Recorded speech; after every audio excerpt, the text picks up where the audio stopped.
हे कापड आम्ही मिशोवरून मागवलं होतं. 5 मीटर कपडा सांगून मिशोवाल्यांनी फक्त 4.5 मीटर कापड दिलं होतं. तर 4.5 मीटर कापड आलं याचं दुःख नव्हतंच.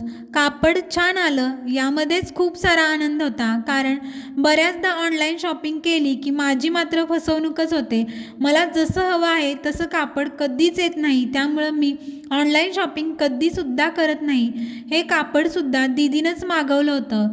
तिनं ते कापड पुण्यामध्येच मागवलं होतं आणि तिने तिकडंच तिच्यासाठी आणि प्रियांशीसाठी ड्रेस शिवले होते.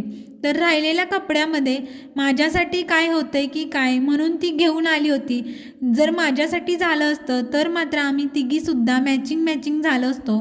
पण 1 मीटर कापड राहिल्यामुळं त्यामध्ये माझ्यासाठी काही ड्रेस तयार होतच नव्हता. त्यामुळं याच कपड्यामध्ये प्रियांशीसाठी एक छान असा टॉप आणि एक शॉर्ट्स बनवू असा विचार केला होता. तर प्रियांशीसाठीच टॉप आणि एक शॉर्ट्स शिवायला मी घेतली होती. दीदीनं तिकडं असतानाच तिच्यासाठी एक लाँग ड्रेस आणि प्रियांशीसाठी एक टॉप आणि प्लाझो पॅन्ट शिवली होती. तो ड्रेससुद्धा एकदम छान असा झाला होता. व्हिडिओच्या शेवटी ते फोटो मी शेअर केलेतच, त्यामुळं व्हिडिओ शेवटपर्यंत पाहायला अजिबात विसरू नका. तर राहिलेल्या 1 मीटर कपड्यामध्ये मी प्रियांशीसाठी टॉप शिवत होते.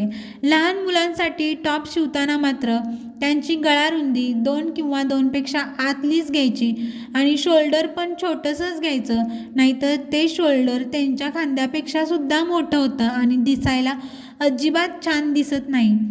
शॉर्ट्स शिवायला सगळ्यात सोपे आणि एकदम फास्ट होते. त्यामुळं शॉर्ट्स शिवायला खूप छान वाटतं शिवायला आणि लहान मुलांना त्या घालायलासुद्धा खूप छान वाटतात. आणि हे कापड एकदम हलकं असल्यामुळं ते पावसाळ्यामध्ये घालायला आणि उन्हामध्ये लगेच वाळायला खूप सारी मदत होते. बोलत बोलतच प्रियांशीसाठीची ही शॉर्ट्स तयार झाली आणि पूर्ण तयार झालेला ड्रेस हा असा दिसत होता. प्रियांशीला कोणताही कलर एकदम छान आणि उठून दिसतो. हा दीदीनं शिवलेला टॉप होता. एकदम छान दिसत होता. राऊंडचा टॉप होता. आम्ही दोघी मात्र आता मॅचिंग झालो होतो आणि हा प्रियांशीनं घातलेला ड्रेस दीदीनं अगोदरच शिवला होता.